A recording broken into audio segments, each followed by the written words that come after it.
Bienvenue sur le podcast Reconnexion au naturel. Je suis Alexia Bernard, votre naturopathe, énergéticienne et praticienne en hypnose spirituelle. À travers ce podcast, je partage avec vous toutes les clés pour reconnecter votre corps et votre esprit, et ce grâce à des moyens naturels pour que vous puissiez devenir pleinement acteur de votre santé et de votre bien-être.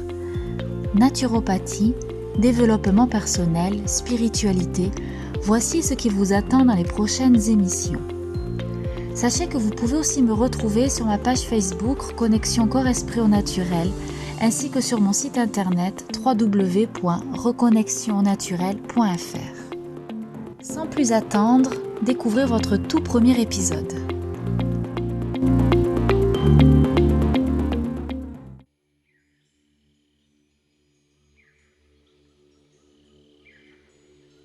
C'est décidé, je prends soin de moi. Voici ce que je me suis dit le jour où j'ai compris que j'étais la gardienne et la garante de ma santé et de mon bien-être.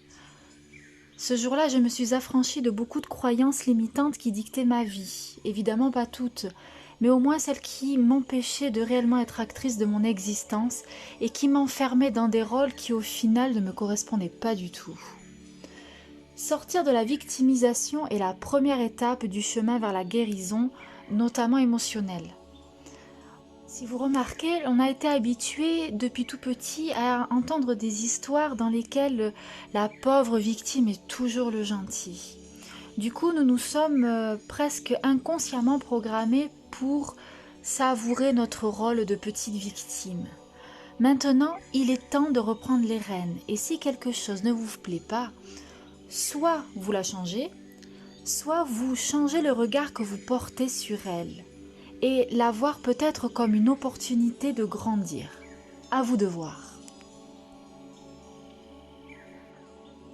Si je vous parle de tout ça aujourd'hui, c'est parce que j'ai réellement à cœur à ce que vous compreniez le lien entre la sphère émotionnelle et le plan physique, entre le haut et le bas.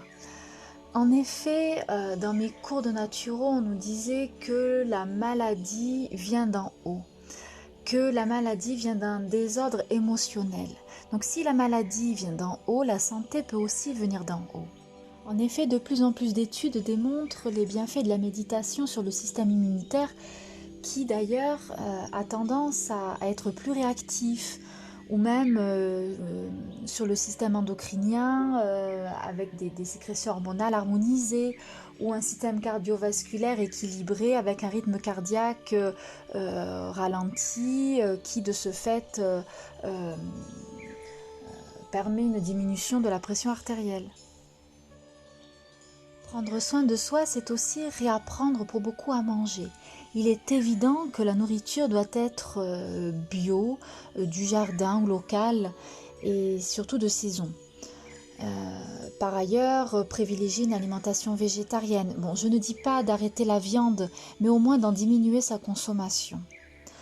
L'alimentation selon les principes de la naturopathie mériterait une émission entière, voire même plusieurs. Donc je vais m'atteler à tout ça pour vous préparer dans des prochaines émissions. Prendre soin de soi, c'est se reconnecter à la nature. C'est prendre le temps de se relier à la terre, au ciel, aux étoiles, aux arbres, aux fleurs, aux animaux, aux minéraux, à la nature qui vous entoure. Où que vous soyez, même dans la ville la plus urbanisée qui soit, tâchez de trouver des lieux, même des parcs pour vous promener. C'est super important. C'est dans ces moments-là, dans ces endroits-là, que vous vous ressourcez en profondeur. Seulement, évidemment, je vous conseille de le faire en conscience, c'est-à-dire de réellement vivre l'instant présent, dans l'ici et maintenant, et puis pourquoi pas de faire quelques respirations, de marcher, faire une méditation active, pourquoi pas. Prendre soin de soi, c'est aussi se trouver ou renouer avec une passion, quelle qu'elle soit. C'est peut-être la danse, la musique, la peinture, le jardinage, la couture, le bricolage, peu importe.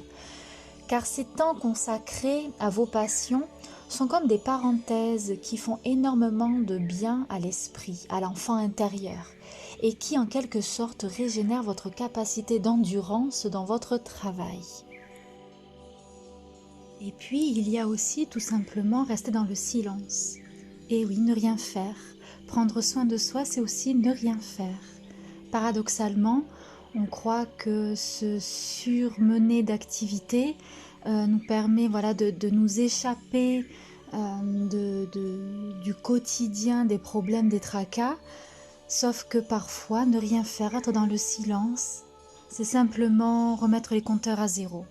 Donc prendre soin de soi, c'est aussi ne rien faire.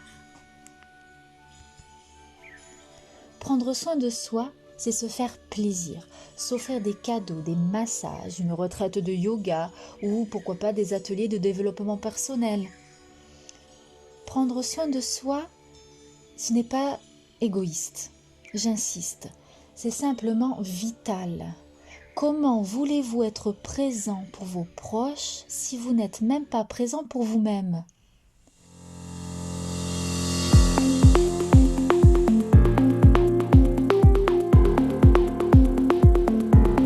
Voilà, j'espère que ce nouvel épisode vous a plu et inspiré.